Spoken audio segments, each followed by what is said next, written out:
Is Prime Minister Modi virtually guaranteed a record third re-election? And what should one expect from the BJP if the BJP and Prime Minister Modi were to come back to power for the third time? To talk about this and more, I'm delighted to be joined on India Today's Newstrack, live and exclusive from Darbhanga in Bihar, by one of India's foremost political thinkers. He made his reputation as an ace political strategist, currently traversing the length and breadth of Bihar as part of the Suraj Abhiyan. He was in a community meeting early this morning and has now taken out time from his Padyatra to join us. Prashant Kishor, thank you very much for speaking to us and welcome to the India Today Network. Thanks, Rahul. Thanks for having me.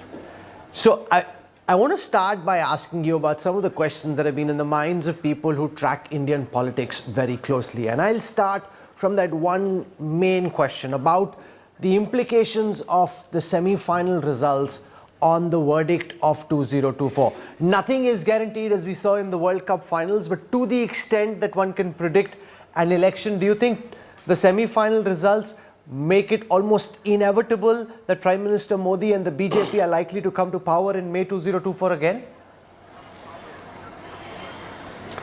Well, first of all, I wouldn't like to call it a semi-final because if you call it a semi-final, that means last time when the elections happened in the same 5 states, if you remember, BJP lost 4 out of those 5 out of 5.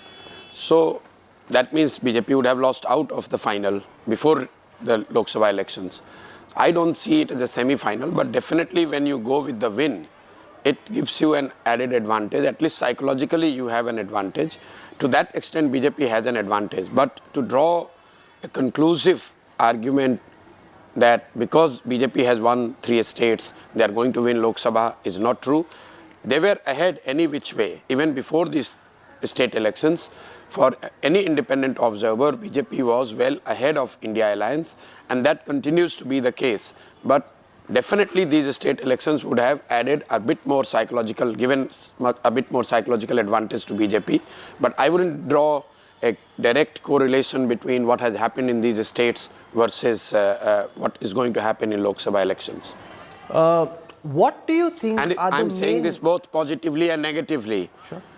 What do you because, think... see, it is quite possible that in assembly elections where the vote percentage-wise Congress and BJP are looking closer, it could very well be the case that BJP would have an added advantage and the vote share will go up. But it can go the other way around as well. Sure. So we'll look at both probabilities in just a moment. The Congress in particular was quite caught off guard when the results finally came out. They were expecting, Prashant, a better performance, particularly in Chhattisgarh and in Madhya Pradesh. You do your own parallel polling, you have your people all across the country. What's your sense of why Kamal Nath and Bhupesh Baghel were caught off guard by the end results? Because they thought their vote bank is intact, they thought they had a good chance of winning. Some of the BJP's initial internal polls also were showing the Congress in the lead. So when you break down this verdict, where do you think the Congress lost the plot and why? Well, I don't have first-hand experience, but just to make a small correction here, 4 or 5 months before the elections, I was talking to another media channel, and at that time I said on record that to my mind, whatever little understanding I have, BJP is ahead in Madhya Pradesh and Chhattisgarh is going to be a close fight. We shouldn't be surprised if BJP pull it off. The reason being, in Madhya Pradesh, I don't think Congress as a unit was ever in position to fight and win. They may think whatever they might have thought, but they were not in contention. In Rajasthan, it was always clear. Chhattisgarh, a lot of people thought because incumbents, especially the strong incumbents with strong faces, always gives you this illusion that this person is invincible. We have seen it in case of Telangana, BRS, probably the same was the case in Chhattisgarh. But you have to take note of a couple of things. In Chhattisgarh, Congress was not very strong. Last time they won because of especially this paddy issue on which they catch the imagination, and BJP was caught off guard. but Congress could not repeat the performance in Lok Sabha. If you look at the Lok Sabha election result, which happened after 2/3 majority of Congress in Chhattisgarh, they were literally wiped off. A lot of people said it's a Modi factor, but that might be the case. But reality is in Chhattisgarh, BJP has been quite strong.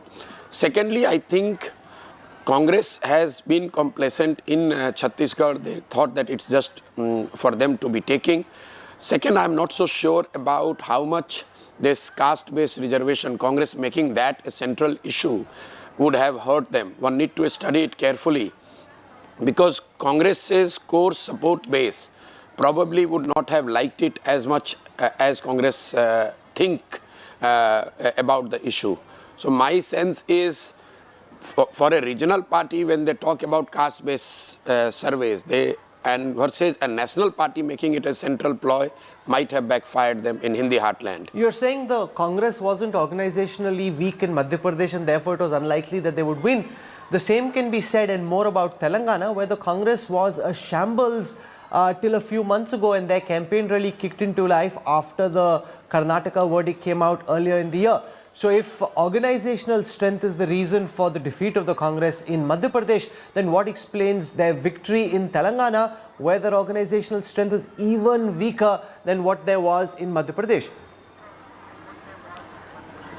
Because in Telangana, the vote is largely against VRS. So Congress, first of all, Congress again in Telangana was not in shambles. There was an illusion because in Hyderabad municipal election, Congress did very badly. If you look at the assembly results in Hyderabad city, they are wiped off even today. But Congress in Telangana has never been, even in last election, they were in the close contest. They won about 35 seats out of 117. It's just that after the victory with the political and financial muscle power, VRS, at that time it used to be called TRS, they took a lot of Congress, and that made Congress appear weaker than what actually they have been on the ground. Telangana Congress has never been that weak. One need to study it carefully. If you would have studied it, in rural Telangana, parts of Telangana, what used to be original Andhra, Congress was always strong in Telangana side, especially the combination there, the Reddis, the Muslims and Dalit is a very formidable combination that has traditionally voted for Congress in Telangana. This time there was an anti-incumbency against KCR government, and that helped Congress. And also they ran a good campaign that shows that if you put a good face on the ground, you put effort, there is always an opportunity for you. Let's compare that to Madhya Pradesh. Yes. Hear me out. Compare that to Madhya Pradesh, where Congress went with the same old guard, the same tactics, nothing new, no new face, no new approach. You are trying to defeat BJP since last 20-25 years in Madhya Pradesh with the same faces, same narrative, same tactics. That's not going to work. Also, make no mistake, BJP, to my mind, BJP's organization, if I have to rate their organizational might in different states, I would rate Madhya Pradesh in top 2 or top 3 organizations across the country. BJP in Madhya Pradesh, their base is very, very sound, they're very strong, and that must be taken care into account before you talk about possibility of them winning, losing Madhya Pradesh. Last time in assembly election, BJP, Congress could pull it off closely primarily because of the 2 regions, Gwalior-Chambal region, where BJP lost out, and also in Ujjain region. This time BJP went ahead. If you remember, in Madhya Pradesh, they announced their tickets, especially in the weak seats, almost 3-4 months before, which has never been the case with BJP. Or usually they don't announce their candidates that early. So they took their lessons from the last time, which turned out to be a very close fight where Congress had an edge, and made the corrections. Compared to that, Congress continued with the same tactics, same faces, same narrative, and that's why they paid the price. Okay, let's spend a moment, Prashant, on the India Alliance. The 4th meeting of the India Alliance happened in New Delhi this week. In the way that the India Alliance is shaping up, where do you see this end up in terms of their hope of having one candidate of the opposition versus one candidate of the BJP in at least 400 seats? Do you see it come together, or do you think this will be all talk, a lot of bluster, and very little to show meaningfully in the end? Well, first of all, this one candidate against BJP is, to my mind, it's a theoretical idea. If you see in almost about 300 odd seats, there is already one candidate against BJP. So what you can achieve is probably additional 100 seats where you can cut down on some parties' vote share by 10, which is getting 10%, 15%, which could add to the advantage to those who are fighting with BJP, but I'm not so sure about it. So this whole idea that any alliance would ensure one candidate against BJP is largely a theoretical idea. Because say in Bengal, in Uttar Pradesh, if suppose in Uttar Pradesh Congress fights alone and Sapa fights alone, Congress gets 4-5% vote. That even if you bring them all both together, nobody knows for sure that that vote gets added. And even if it gets added, the margin of BJP victory in Uttar Pradesh is probably more than that. So I don't see, purely from the mathematical point of view, putting one candidate against BJP is a great idea, or it's something that can be the game changer. Practically, it's already happening in 300 seats, like in all Hindi heartland, most of the Hindi heartland, it is Congress which is taking on directly the BJP. So it's already 1-1. In West Bengal, it's TMC which is taking on BJP. It's already 1-1. In Uttar Pradesh, it is Sapa taking on BJP. Last time even BSP was in alliance. So it was already 1-1.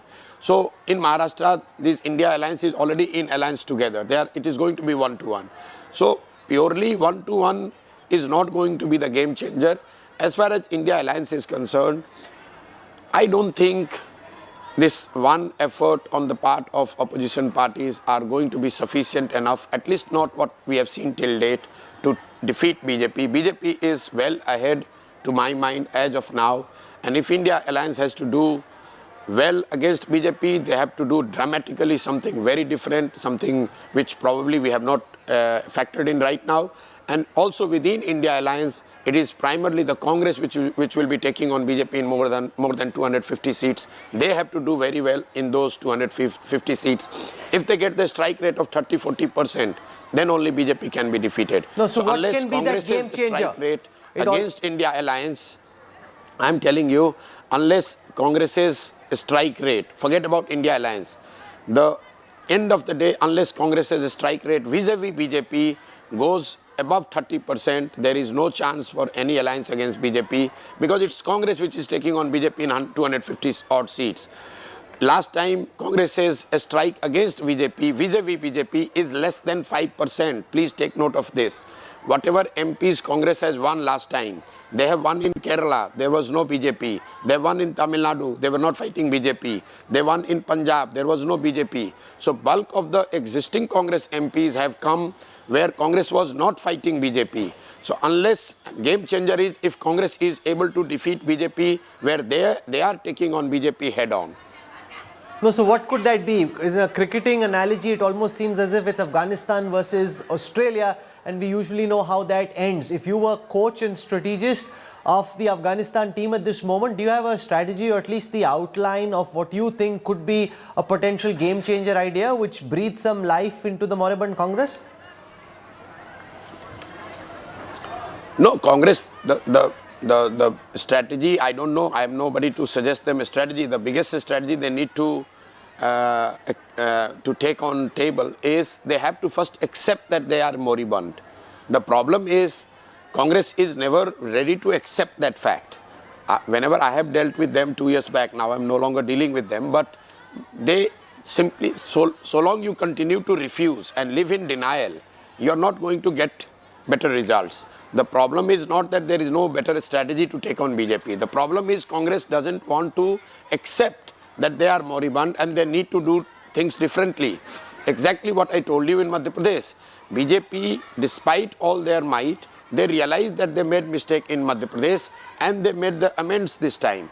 Congress, despite the fact that they are moribund, they continue with the same strategy, same policy, same narrative, same chat, same approach. So obviously they are not going to get any advantage of it.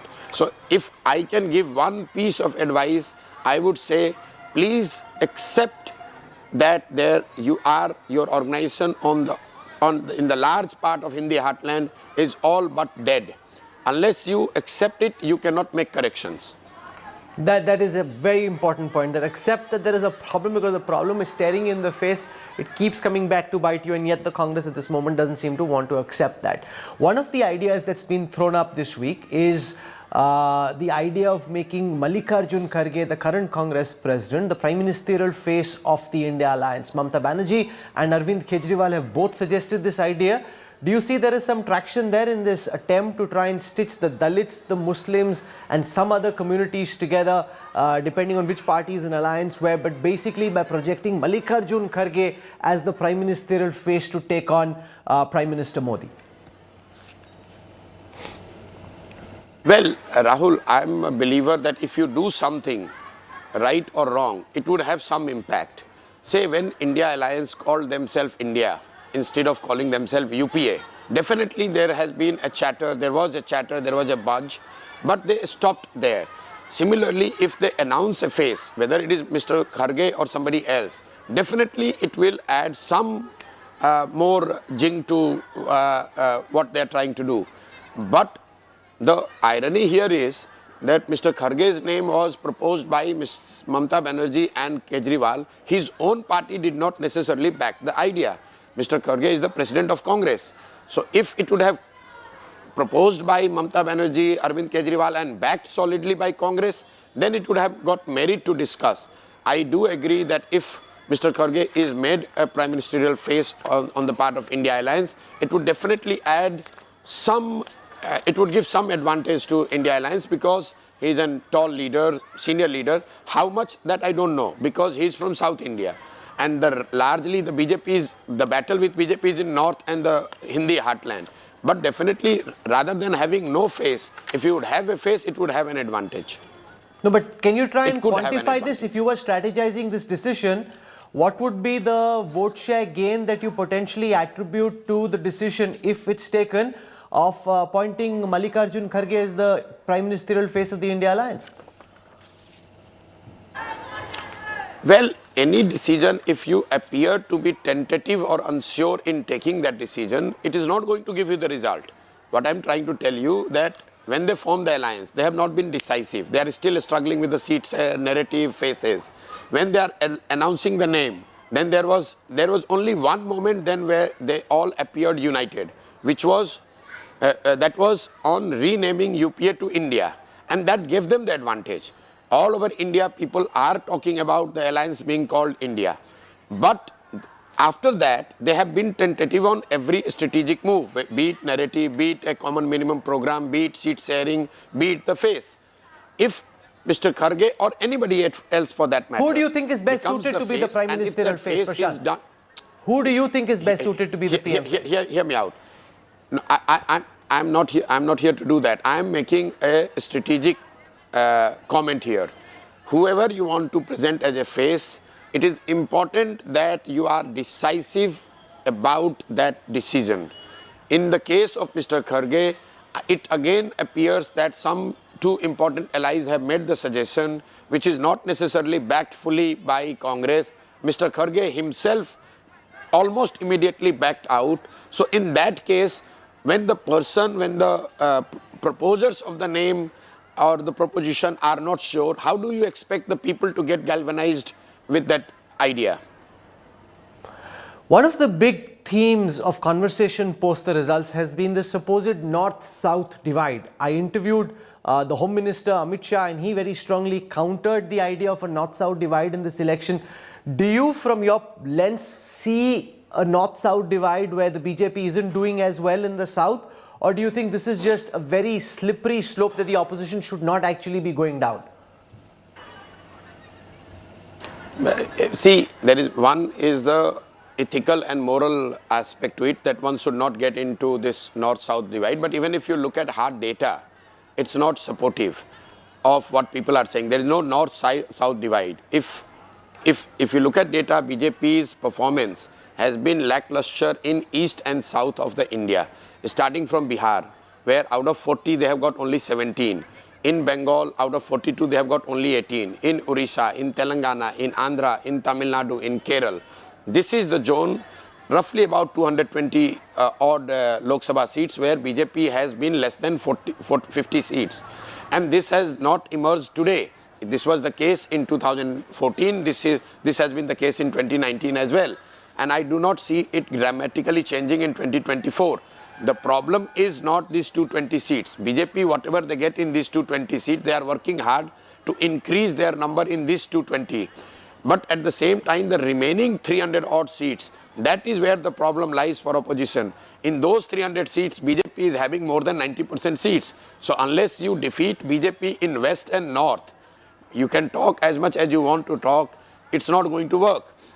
If only today, Congress or their allies are able to defeat BJP in 100 odd seats in North and West, not in Kerala, not in Telangana, if they are able to defeat them in 100 odd seats, that is 30% of the North and West number of seats, then these 200 seats where BJP is not doing well will come into play. Right now, if somebody has won Andhra or somebody has won Tamil Nadu, in absence of 100 seats coming from North and West, that they become literally redundant. They are not the force that they could have been if somebody would have won in North and West. So if you want to defeat BJP, formula is simple. Put all your energy, effort in North and West, where you defeat them in at least 1/3 of the seats. Then this East and South will come into play. Otherwise, you can keep talking theoretically whatever you want to talk. It's not going to work. The other big debate has been around delimitation. And the Home Minister in that interview that I was referring to said that they won't let delimitation impact the electoral strength of the southern states. So while the overall number of Lok Sabha seats will go up, they'll ensure that the interests of the southern states are maintained, which I presume will mean that the percentage of seats from each state will roughly stay the same, even as the overall strength of the Lok Sabha goes up. Do you see delimitation in the next term of the Modi Sarkar, if there is one, being a major hot button issue, or do you think a way can be found to deal with this? No, I think it's a commonsensical thing to punish southern states because they have done well on population control would be unfair to those states. And also politically, if BJP wants to expand in East and South, I don't think they are politically naive to antagonize people there by changing the proportion of the seats. So my not informed, but my guess is that proportion of the seats coming from each state would be maintained. However, because of the rise in population, number of seats will go up. But I do not see the proportion of seats coming from each state changing dramatically. That would not be right thing to do. And I don't think any political formation, be it BJP or Congress, would be able to do that. Because if you do that, it will create a big north-south divide.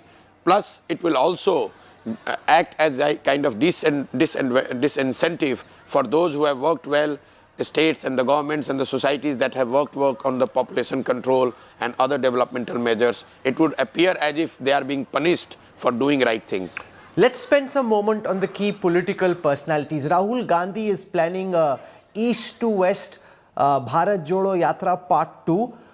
Do you think his first Yatra bolstered his political fortunes to some extent? To what extent? Because you work with the man, you understand how his mind works.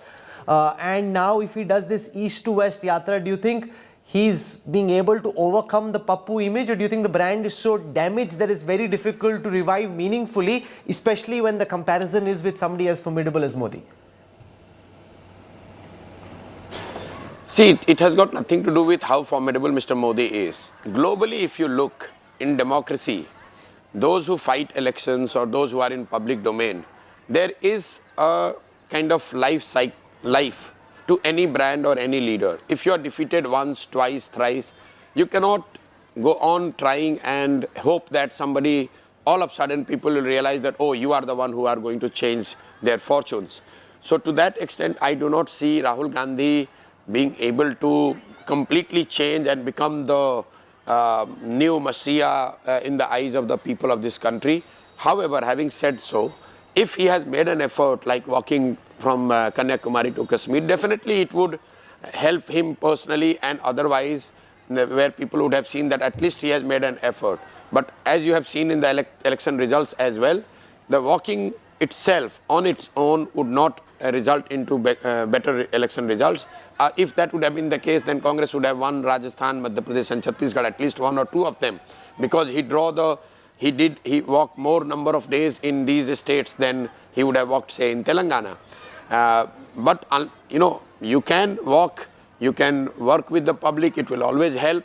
There's no two way about it. But whether it will result into electoral gain or not, for that you need to have lot other factors going in for you. You need the organization, you need the second rung leadership, you need the resources, you need the chatter, you need the narrative, you need the connect with the people, for people to translate, for your support to translate into vote, which to my mind I do not see for Congress anywhere.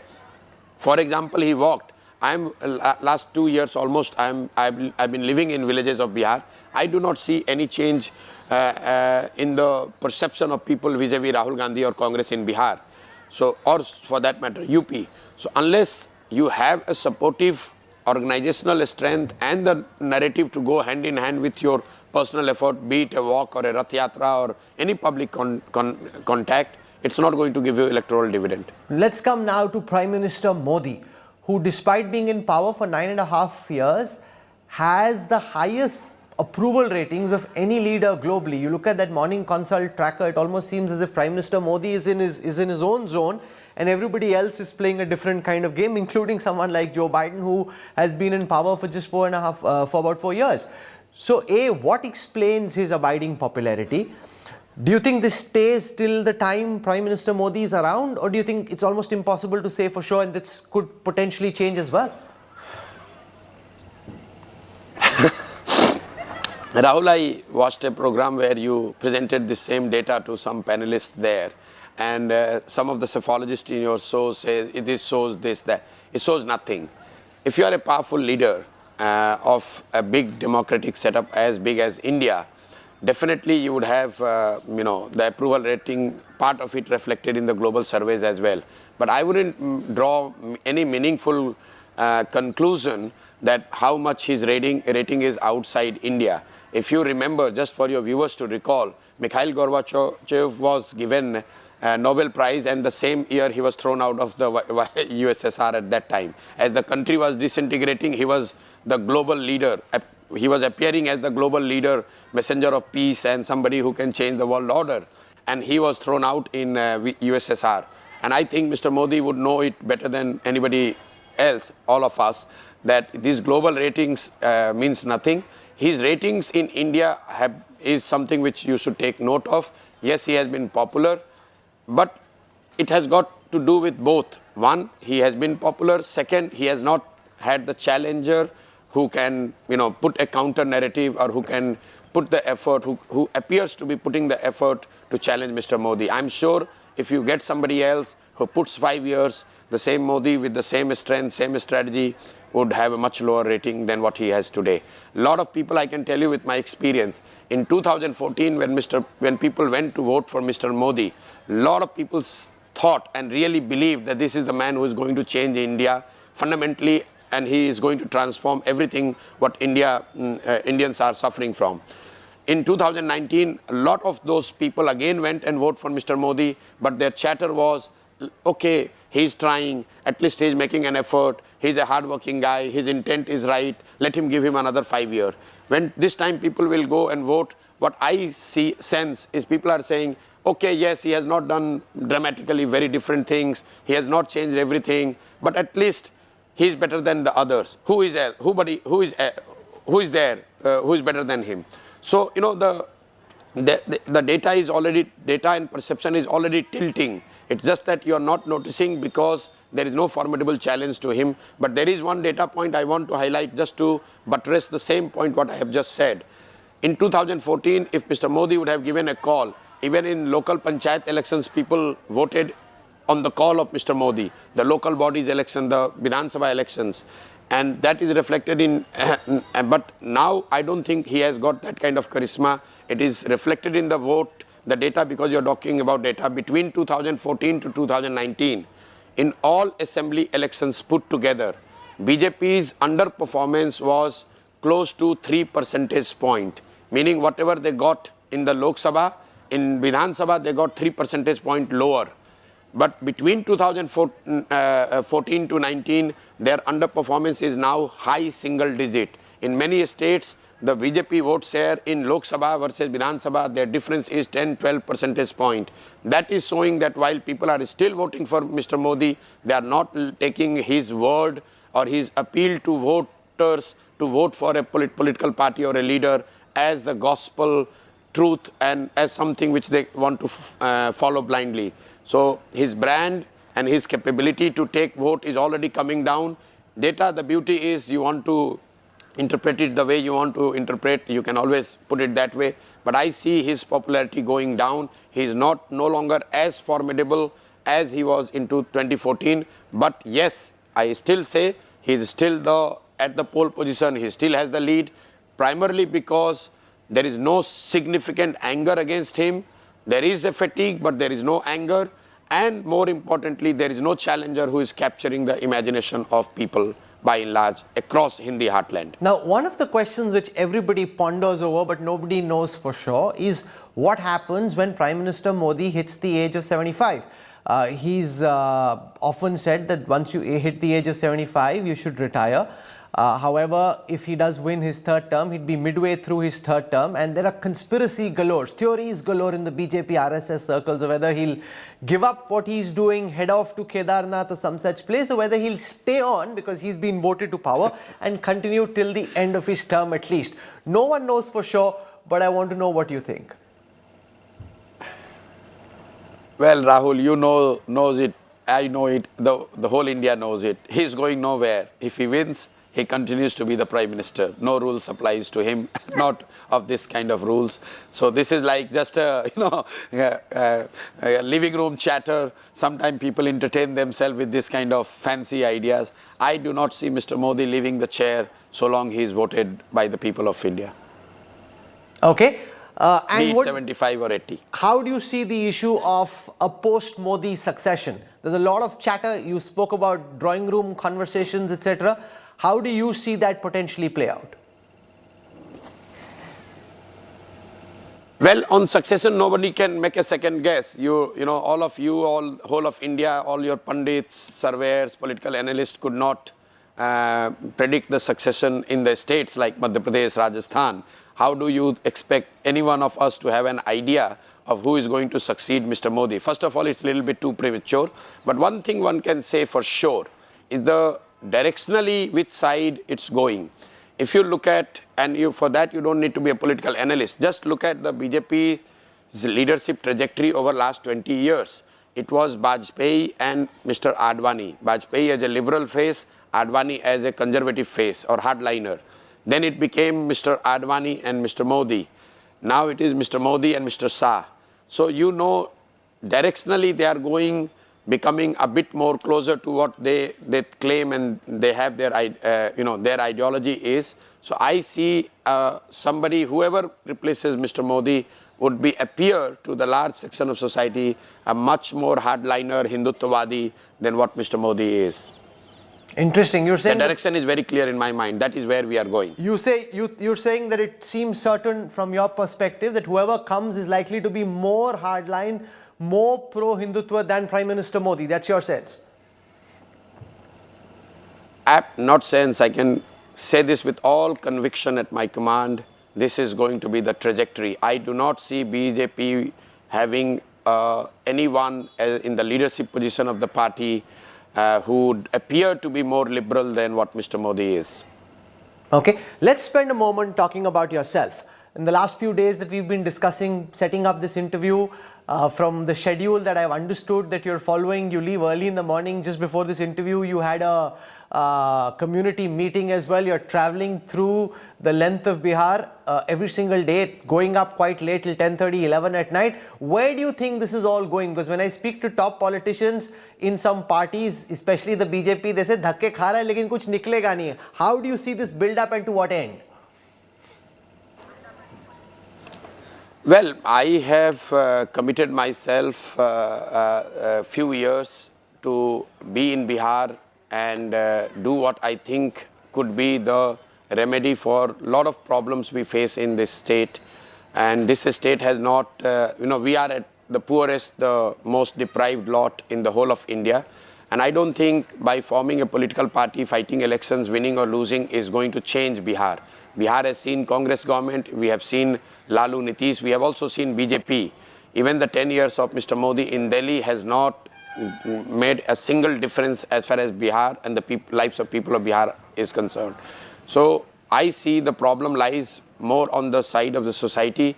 Unless society here understands and organizes themselves in a manner which are aligned to what they need in terms of governance, it's not going to change. And I'm trying to do the same thing. What BJP leaders say or what others are saying is none of my concern. If BJP leaders are so smart, they should have won Bihar. You know, in last 30 years, the fact is BJP is in Bihar, in last assembly election, their vote share was 19.6%. Just for your viewers and so-called top BJP leaders to understand, their vote share in Bihar in last assembly election was 19.6%. So who are they to claim about how much they know about Bihar? And in many states, wherever they have faced the strong challenge, they have crumbled like pack of cards. So, you know, or for all the boasting and what they claim that they know everything, they know everything when they are facing Congress, not against other parties. So what I'm doing here is what I have set out for myself. I want to spend 2-3 years of my life trying to understand and organize the society here in the manner which could change fundamentally the way Bihar is perceived and the way we are governed. If we are successful, I think we would be able to see better days for ourselves. If not, then we will see.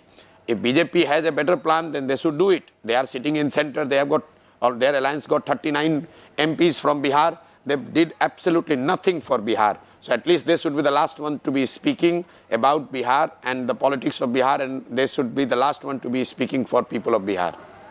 Because it's a big question. Can a smart strategist be a good Jan Neta? I think what you do will answer that question in some ways, because the theory in political circle is... Listen, Rahul. To strategize is easy, to do actual netagiri is much tougher.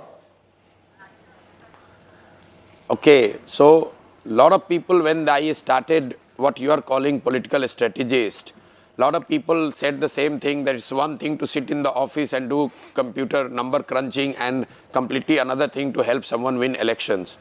And people laughed. You were the one who laughed at me in Bengal when I said that BJP will not cross 100. And you said that I'll be trolled, my life will be made miserable. They ended up 77. So unless you do something, how do you know what it's going to be like? If 10 years back in 2011, if I would have told that there is a domain called political strategy or Chunav Prabandhan or whatever you want to call it, all of you would have laughed, and I'm sure many BJP leaders would have laughed. But 10 years, once that space has proven to be creating some value addition, then people are taking it seriously. So what I'm doing here, you can laugh, and I'm very happy about it that you are laughing. I'm not making any... No, I'm not laughing at all. I want to one do second. this, whether anybody who works as hard... No, one second. Don't. You're now doing what a Neta does. You're twisting what I said. I never said I'm mocking what you're doing. I, in fact, appreciate effort and hard work, and I think you're making a lot of that. My only question is towards the outcome, because one theory, and I'm sure you've heard this, is he's building this base, and ultimately Prashant Kishor wants to merge with the BJP. Is that true, sir? If I were to merge with the BJP, what is preventing me from today joining BJP? I am the one who have fought BJP. I have helped all the political parties to fight BJP. So, and as far as, let's stick to what Bihar could look like. I give you an example. When I walked 5 districts, this BJP, which is the forte of BJP, the strongest fort of BJP in Bihar is Champaran. There was a by-election, MLC by-election, and BJP was reduced to 400 votes, and a candidate supported by me, an independent Muslim guy, he has won with 4,000 votes. So all these leaders, and in that region, in 5 districts where I walked and we put this independent candidate, I'm not trying to say that this result is the reflection of the broad sentiment in Bihar, but what I'm trying to tell that from those 5 districts, there are 5 BJP MPs. Put together, they could not help win one MLC. Their candidate got 450 votes. All they got was 450 votes. And an independent candidate supported by Jan Suraj won with 4,000 votes. So at least, in India, no matter, I'm not saying that you are mocking, the BJP leaders or whoever are mocking or trying to make light of what we are doing, that they are well within their right to do that. but at least no one would say that I don't understand politics. Whether I'm able to make sense of it or not, that's a different story. But don't at least give me at least that much that I understand a little bit of politics more than most of these BJP leaders. Even their leaders would, in time of crisis, would like to hear what I'm trying to say. The Kailash Vijayvargiya, who was the General Secretary of BJP in Bengal, he thought that he is winning 200 seats. Mr. Amit Shah thought that he is winning 200 seats when they were reduced to 77. And in the same Bihar, I must remind you, it's not only Bengal. The same people in 2015 made the similar claims. And we won with the Mahagathbandhan with almost 190 seats. BJP was reduced to 55. So BJP is not all-knowing, all-invincible. Yes, at times when they are fighting with Congress, because Congress is weak, Congress is not able to take them on, they pretend as if they know everything and they are invincible. Let them fight the election in Bihar. When we will form the party here in 1 year time, let them fight and defeat, and then we will talk. You think you can win the next Bihar assembly elections? People of Bihar will win, and BJP will find it very difficult to digest the result of 2025 assembly election in Bihar. BJP will find it very difficult to digest. Take my word and write it down. Talk to me once the assembly election happens in 2025. We'll save this. It will be epic if you can do it. You save it. You save it. It's not about epic. The people of Bihar are so frustrated. Every BJP MP, but for the name of Mr. Modi, but for the fact that there is no alternative, each 17 out of 17 MPs in Bihar, I can bet 10 or more of them will lose elections. It's just the Modi factor. It's just that people are not, at any cost, they don't want to vote back Lalu Yadav. They don't see any alternative at India level, and that's why they, at the end, under compulsion, they vote for BJP. BJP must not take that as a kind of support for them. I'm again repeating, BJP vote share in assembly in 2020 was 19.6%. So please ask the BJP leaders, they would not even know what is the vote share they got in assembly elections last time. And this is after ruling India 8 years. This is despite Modi, despite Amit Shah, despite Sangh, despite Hindutva, and despite Mr. Adityanath doing what he's doing in Uttar Pradesh. All that things put together, BJP got less than 20% vote in Bihar. So please, for God's sake, do not start propagating as if BJP is the force in Bihar, at least not in the state politics, in the context of state politics. Are you open to the idea of working with the Congress again, or is there a chapter you've now closed? Well, Congress is fighting elections this time under the leadership of Mr. Kharge and Rahul Gandhi, effectively Mr. Rahul Gandhi, and they have decided a path for themselves. After Lok Sabha, what happens, we don't know. But ideologically, I am more aligned to them than anybody else. That much I can tell you. So you're leaving that window open. You're saying not till the Lok Sabha, that's too close, but post. It's not about, I'm saying it is for Congress to decide. But sure, it is not for me to decide. I am doing what I am doing. And ideologically, I am on the side which probably loosely would be represented by Congress. Understood. It's interesting you spoke about you unleashing this whole cottage industry of campaign managers, and you were the original rock star, Prashant. The one who, in very difficult odds, won Nitish Kumar Bihar 2015, helped Captain Amrinder Singh in 2017, and Mamata Banerjee in a very tricky and tough re-election helped Jagan Reddy. So you built your status there. Now there is a second campaign manager who also seems to be earning some stardom around him, Sunil Khonagulu. And the interesting thing is, you guys go back a long way. Sunil and you were part of Chief Minister Modi's campaign in 2013-14 when he was aiming to be Prime Minister. So what do you think of your style versus Sunil? He helped the Congress win a famous victory in Telangana recently, before that in Karnataka. Are we seeing now two master strategists emerge, two masters of the craft? No. First of all, I am not a master strategist or anything. I have quit the space. And a lot of people, including Sunil and others, they have all worked with me, and I have great respect for them. And even when I was working with them, I have I used to say, and I have no hesitation in repeating it on camera, that many of those guys are far better than what I was, and they will do much better than what I have done. I have been just a normal person. All this rock star and all these things is the media creation. Many of those guys, almost like 20,000 youngsters who have worked with me, they have now doing what they think is right for their life, and many of them would, of course, get the success. And because they are talented people, they work hard, and some of them will be very successful. So there is no, and I feel good about it. I'm not competing with anyone because I'm not there. And there is a reason why I would have quit that space. My desire was not to be the rock star political strategist. I did what I did. I have quit that space. I'm doing what I'm doing right now.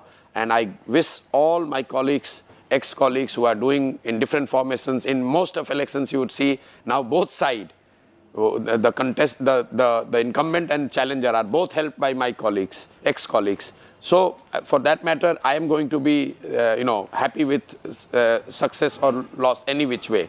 Okay, we'll leave it there. What a fascinating conversation this has been. One of the top thinkers around Indian politics sharing his insights. He very clearly is a partisan player. He's not even trying to deny it, but he's given you a glimpse of how he's thinking and what that could potentially mean. Prashant Kishor, this has been an absolutely riveting conversation. So much I learned and picked up about how you're thinking at this moment about the key political issues.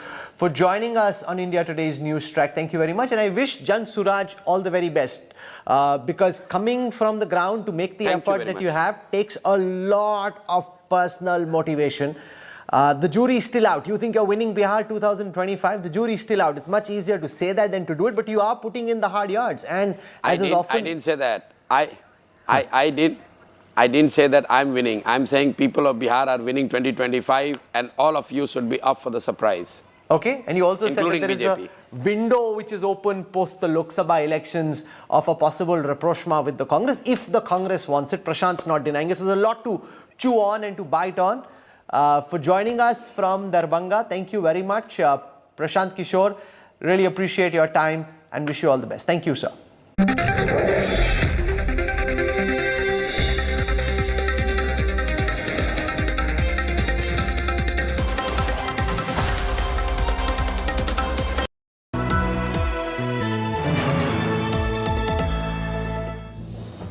India, as you know, is a land of diversity, where countless stories are born every day.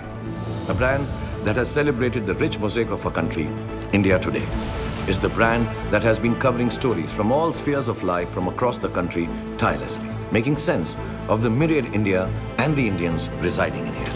The story of India Today and the story of my latest film, Donkey, which is inspired by the phenomenal dreams and struggles of the same Indians and is a story about love and friendship filled with humor and heart. हमने मजबूरी में अपना घर छोड़ा था, वरना कोई अपना देश, अपना परिवार, अपने दोस्तों को छोड़कर क्यों जाएगा सरहदों पे गोली खाने? While my film Donkey symbolizes the struggle of many who leave home and their loved ones behind in the hope for a better life, they miss their homeland in this tough bargain. But it's their spirit that helps them carry on. India Today has been capturing the indomitable spirit of being an Indian for over 5 decades now. India Today, making sense to India, making sense of India.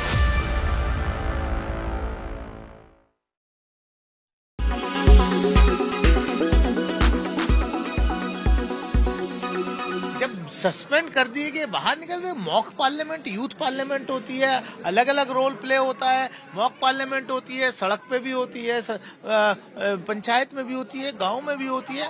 और mimicry एक art है और उसमें हमारे देश के प्रधानमंत्री माननीय नरेंद्र मोदी जी बेस्ट हैं।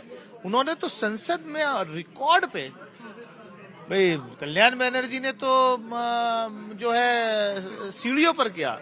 तो आर्ट को आर्ट रहने दो, उसको जात से और पद से मत जोड़ो, हर चीज में राजनीति मत करो। अपना फायदा उठाने के लिए, देश के असली मुद्दों को भटकाने के लिए इस तरीके की राजनीति मत करिए।